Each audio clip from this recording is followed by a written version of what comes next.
आहे, नाही तर 15 तारखेला मी स्वतःहून ते काम बंद करीन. काळजी करू नका, तुम्हाला पैसे मिळत नाही तिथपर्यंत मी तिथे उभा राहील. आणि मी माझ्या न्यायासाठी माझ्या शेतकऱ्याच्या न्यायासाठी लढतोय. मित्रांनो, एक लक्षात घ्या, पोलीस प्रशासन हे तुमच्यासाठी शेतकऱ्यासाठी काम करते, परंतु इकडे परिस्थिती फार वाईट आहे. मी प्रशासनाच्या विरुद्ध नाही, पोलिसांच्या विरुद्ध नाही आहे, पण जर ते L&Tच्या पेरोलवर असतील तर त्यांना गडचिरोली दाखवल्याशिवाय शांत बसणार नाही. 13 तारखेपर्यंत अल्टिमेटम दिले. 15 तारखेनी प्रत्येक जण एक माणूस आहे, 100 माणसं आणा. माझी वेगळी 5000 माणसं मी आणतो. आहे तयारी तुमची? असा आवाज आला पाहिजे. आपण पाहताय टॉप 10 महाराष्ट्र न्यूज. देशाचे प्रधानमंत्री नरेंद्र मोदी यांचा ड्रीम प्रोजेक्ट बुलेट ट्रेन प्रकल्प सुरू आहे. या प्रकल्पासाठी सरकारने पालघर जिल्ह्यातील अनेक शेतकऱ्यांच्या जमिनी एक्वायर केलेल्या आहेत.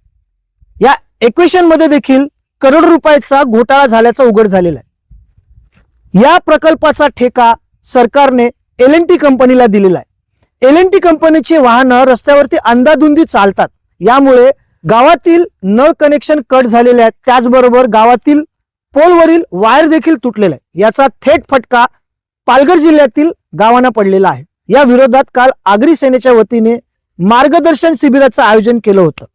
या शिबिराला खुद्द आगरी सेना महाराष्ट्र उपाध्यक्ष कैलास पाटील यांनी संबोधित केलं होतं. पाहूया या दरम्यान आगरी सेना महाराष्ट्र उपाध्यक्ष कैलास पाटील यांचं हे भाषण. आगरी थोडी अजून मला वाटतं थंडी आहे, थोडा जोराने आवाज आला पाहिजे. जय आगरी. पंचक्रोशीत घुमला पाहिजे. मित्रांनो, सर्वप्रथम ह्या मंचाचा मी आभारी आहे. आणि एवढ्या संख्येने 2 दिवसाच्या नोटीसवर सगळे, फक्त आपण आज पदाधिकाऱ्यांना बोलवलेलं, सरपंच आणि ज्येष्ठ मंडळी होती त्यांना बोलवलं, त्यांच्याबरोबर चर्चासत्र ठेवून काय समस्या आणि त्या कशा प्रकारे लढल्या पाहिजेत ह्या संदर्भात चर्चा करण्यासाठी. पण एक बाप आपल्या पोराला सॅटिस्फाईड करू शकत नाही, तसे 100 समस्या आहेत, पण त्याची 100% रिझल्ट कोणी देऊ शकत नाही. पण त्या विषयावर तुम्ही पेन घेऊन व्यवस्थित प्रकारे लढलात तर त्याला यश येण्याचं पर्सेंटेज जास्त असतं. बरोबर की नाही? व्यवस्थित मांडणं, व्यवस्थित प्रवाहाबरोबर चालणं आणि ज्यांच्याकडे ते राईट्स आहेत त्यांच्याबरोबर लढून त्यांना पेपरवर दाखवून त्याच्यातून रिझल्ट करून देऊन रिझल्ट ओरिएंटेड काम करणं, हे काम आगरी सेना पालघर जिल्ह्यात करत आहे. मित्रांनो, सर्वात प्रथम जेव्हा विषय आला तो पंचमचा आला. पंचम बंद केला आपण, परंतु लढायचं कोणासाठी? संघटनेने लढायचं कोणासाठी? जर लोकच येत नसतील, ज्यांच्यासाठी लढतो तोच घाबरत असेल तर त्याच्या विरुद्ध त्याच्याबरोबर लढण्यात अर्थ काय? चुकीचं बोलतो का? जर तुमच्या समस्या आहेत, तुम्ही समस्या घेऊन येऊन तुमच्यामध्ये जनजागृती करत नसाल तर रिझल्ट कोणी तुम्हाला वाचवू शकत नाही. चक्क देव आला वरतून तरी तुम्हाला वाचवू शकणार नाही. चुकीचं बोलतो का? मग संघर्ष करायला शिका. माननीय राजारामजी साहेबांनी जे शिकवलं आम्हाला, संघर्ष करा तर तुम्ही टिकाल.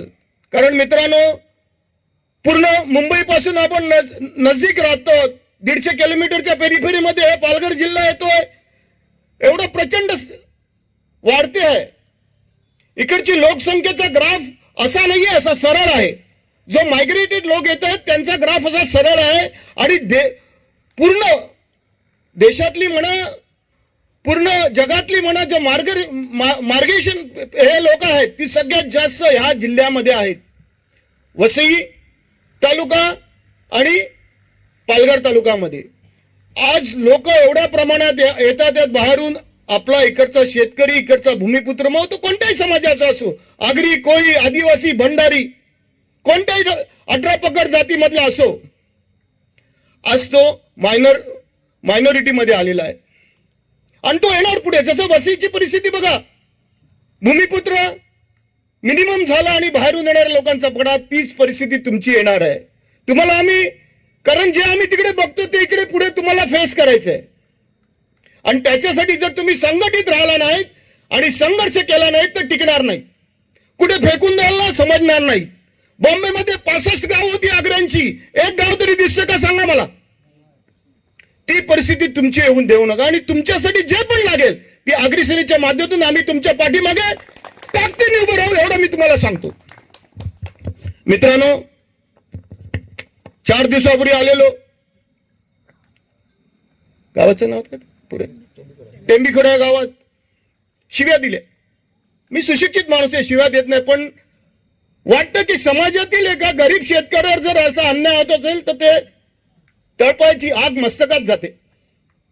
काय करणार, आगरी दणका दाखवायलाच लागला. त्या दिवशी टाइम्स ग्रुपची पत्रकार आलेली, पूर्ण 1 पेज टाइम्स, हिंदुस्तान टाइम्स मध्ये आलं, अख्ख्या देशाची न्यूज झाली ती. पण आपल्या लोकांना माहिती नाहीये. फार वाईट परिस्थिती आहे. किती लोकांना माहिती आहे काय न्यूज आलेली त्याच्यातली? किती लोकांनी वाचली मला सांगा. वाईट परिस्थिती आहे. मग तुमच्यासाठी जर बाहेरून कोण येते आणि तुमच्यासाठी लढतो इकडच्या, तर तुमची लोकांची संख्या किती पाहिजे तिकडे? ही वाईट परिस्थिती आहे. लोकांना कळलं पाहिजे, लोकांनी यायला पाहिजे. कलेक्टर ऑफिसला होतो, बरेच लोक होते, सरपंच होते, सगळेच जण होते, ताई होते आमच्या, बरेच लोक होते. कलेक्टरकडे सगळ्या गोष्टींचं निवेदन देऊन त्यांच्या समोर वधून घेतलं की ना वधून? काय काय गोष्टी वधून घेतल्या? वरती देव बसलाय मेघराज, तिकडची जी पण रिपेअर करायचंय ते सगळं रिपेअर करून दिलं पाहिजे. 15-10 जे आपण स्ट्रक्चरल ऑडिट केलेला त्याचा पीडब्ल्यूडी वरून स्ट्रक्चरल ऑडिट परत रिव्हेरीफाय करून घेतलं पाहिजे. कलेक्टरने शब्द दिला ना. आजपर्यंत शेतकऱ्यांना कलेक्टर समोर कोण नेऊन बसवलं का तुम्हाला? बोला जरा. नाही. मग संघटना जर तुमच्यासाठी ताकदीने उभी राहत असेल तर संघटनेबरोबर तुम्ही उभं राहायला पाहिजे की नाही? थोडा आवाज जोराने यावं. मी जोराने बोलतोय, तुमच्यामध्ये अजून ते राग नाही दिसत आहे मला.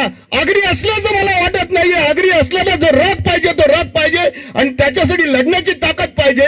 आणि हे प्रत्येकाने जर आलं तर येणारा तुमचा जो संपलं, आमचं 60 वर्ष झाली, इकडे मेजर आहेत लोक, त्यांची 50-60 वर्ष. पण नवीन भविष्याला जर तुम्हाला न्याय द्यायचा असेल तर तुम्हाला संघटित होऊन संघर्ष करायला लागेल. संघर्ष करायची तयारी आहे का तुमची?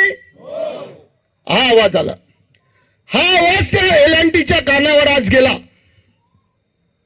काळजी करू नका. 13 तारखेचा अल्टिमेटम दिलाय, नाही तर 15 तारखेला मी स्वतःहून ते काम बंद करीन. काळजी करू नका. तुम्हाला पैसे मिळत नाही तिथपर्यंत मी तिथे उभा राहील आणि मी माझ्या न्यायासाठी माझ्या शेतकऱ्याच्या न्यायासाठी लढतोय. मित्रांनो, एक लक्षात घ्या, पोलीस प्रशासन हे तुमच्यासाठी, शेतकऱ्यासाठी काम करते. परंतु इकडे परिस्थिती फार वाईट आहे. मी प्रशासनाच्या विरुद्ध नाही, पोलिसांच्या विरुद्ध नाही आहे, पण जर ते L&Tच्या पेरोलवर असतील तर त्यांना गडचिरोली दाखवल्याशिवाय शांत बसणार नाही. असाच एक विषय झालेला, विजय आहे, 4थ्या दिवशी 2 होता तिकडे DCP वसईमध्ये एक विषय झालेला, माहिती आहे लोकांना.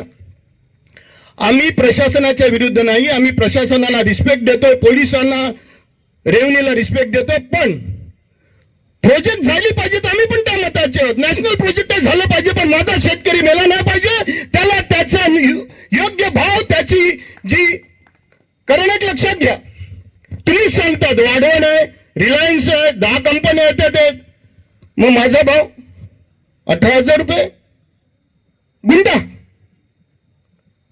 म्हणजे शेतकऱ्याला मारण्यासाठी तुम्ही तयार आहात. नॅशनल प्रोजेक्ट होत असताना शेतकरी पण जगला पाहिजे, नॅशनल प्रोजेक्ट झालं पाहिजे. दादागिरी कोणाचीही सहन करणार नाही, कोणी असो. पहिली लाठी माझ्या अंगावर असेल. 13 तारखेपर्यंत अल्टिमेटम दिलंय. 15 तारखेनी प्रत्येक जण एक माणूस आहे, 100 माणसं आणा. माझी वेगळी 5,000 माणसं मी आणतो. आहे तयारी तुमची? असा आवाज आला पाहिजे. काळजी करू नका. शासन तुमच्यासाठी, आणि पोलिसांची तर बिलकुलच काळजी करू नका. चांगले ऑफिसर आहे. डीजी फार चांगला आहे आपला, फार चांगला माणूस आहे. एनआयचा चीफ होता, अनकरप्टेड माणूस आहे आणि शब्द ठेवतो कैलास पाटीलचा. काय विषय नाही, तुम्ही सांगा मुख्यमंत्र्यांकडे विषय आहेत, जाऊ घेऊन. जो मला मदत करेल, जो माझ्या भूमिपुत्राला मदत करेल, जो माझ्या आगरी माणसाला, कोणी माझ्या आदिवासी माणसाला मदत करेल, तो माझा नेता. मला काय लेनदेन नाही, कोणत्याही पक्षाचं लेनदेन नाही. साहेबांच्या माननीय राजारामजी साहेबांमुळे आम्हाला पक्षामध्ये मागितलं. कल्याणची सभा संपली आणि मुख्यमंत्री बाहेर आले. व्हॅनिटी व्हॅनमध्ये मी बसलेलो आणि आमचे सगळे शिष्टमंडळ होतं महाराष्ट्राचं. मुख्यमंत्र्यांनी सांगितलं, साळवी साहेब कैलास पाटीलला मला पाहिजे. बोलो दिला, पण माझ्या समाजाची काम करण्याचं दायित्व पण तुम्ही घेतलं पाहिजे. चांगल्या प्रकारे काम करतो, चांगली व्यक्ती आहे आणि गोरगरिबांची वर न्याय देणारी व्यक्ती आहे. मला बाकी माहिती नाही, पण ती व्यक्ती आज देशाचे मुख्यमंत्री, महाराष्ट्राचे मुख्यमंत्री आहेत. सुदैवाने असं वाटतं की पुढच्या 10-20 वर्षात महाराष्ट्रातला एकच नेता देत होतो, तिकडे दिल्लीमध्ये बसू शकतो. अभिमान आहे की महाराष्ट्रातील नेता वरती जाण्याची क्षमता एका व्यक्तीमध्ये आहे आणि म्हणून आगरी सेनेने त्यांना नेहमी मदत केलेली आहे. 5 वेळा मदत केली. जो शब्द दिलेला तो आगरी सेनेने पाळला. माझं पत्रकारांच्या माध्यमातून म्हणणं आहे, ही जाणारच क्लिप तिकडे. माझ्या शेतकऱ्याला, पालघर जिल्ह्यातील शेतकऱ्याला, मग तो आगरी, कोळी, आदिवासी, भंडारी, 18 पकड जातीतील, त्याला जगवा, एवढंच माझं म्हणणं आहे. मित्रांनो, 8 दिवसापूर्वी आलेले माझे मित्र आहेत, बरं देवा आलेला आणि बरेच लोक होते तुमचे. चांगलं काम करतो हा पोरगा. आज ह्याला इकडच्या पालघर जिल्ह्यातला आपण त्यांना पद देतोय. चेतन बरोबर ना? पालघर तालुका आरोग्याचा आपण त्याला अध्यक्ष करतो आहे. चांगल्या प्रकारे हा पोरगा काम करतो इकडच्या समाजातील, तळागाळातील लोकांसाठी. त्यावेळेला एक विषय झाला की काका फार वाईट परिस्थिती, ॲम्ब्युलन्स मिळत नाही. आम्ही 8-10 लोक होते, काही माझे सहकारी होते, ऑफिसमध्ये बसलेलो. त्यावेळेला सगळ्या सहकाऱ्यांनी ठरवलं की नाही एक आपण कार्डियक ॲम्ब्युलन्स एक 6 महिन्यामध्ये आपण ह्या भागाला देऊ आणि त्या संदर्भामध्ये कोटेशन पण देण्यात आलं. बरोबर ना? प्रोसेस चालू झालेली आहे, मिळेल. टाइम जाईल, तो विषय होता. नंतर ऑफिससाठी बोलणं झालं, एक ऑफिस लवकर चालू करा, इकडच्या लोकांची गरज आहे आणि म्हणूनही आज मीटिंग इकडे ठेवण्यात आली की इकडे एक ऑफिस झालं पाहिजे. बुलेट ट्रेन प्रकल्पासाठी पालघर जिल्ह्यातील शेतकऱ्यांनी आपल्या जमिनी दिल्या. आज बुलेट ट्रेन प्रकल्पासाठी ब्लास्टिंग होते. या ब्लास्टिंगमुळे लोकांच्या घरांना तडे गेलेले आहेत. LNT कंपनीचा अंधाधुंद कारभार यामुळे गावकरी त्रस्त झालेला आहे. आता बुलेट ट्रेन ही महाराष्ट्रातून गुजरातकडे नेण्यात आलेली आहे. याचा मराठी माणसांना किती फायदा आहे हे सगळ्यांनाच माहिती आहे. विकास झालाच पाहिजे, परंतु विकास होत असताना स्थानिकांना देखील विश्वासात घेणं हे सरकारचं काम आहे. याकडे सरकारचं मात्र दुर्लक्ष आपल्याला पाहायला मिळतंय. या विरोधात आता आगरी सेना आक्रमक झालेली आहे. कैलास पाटील यांनी 13 तारखेचा अल्टिमेटम दिलेला आहे. आता पाहण्यासारखं ठरेल आगरी सेनेची पुढची भूमिका नेमकी काय असेल. या सर्व विषयी आपलं काय मत आहे, कमेंटच्या माध्यमातून आपली प्रतिक्रिया आम्हाला जरूर कळवा. Top 10 Maharashtra news, Vasai, Virar.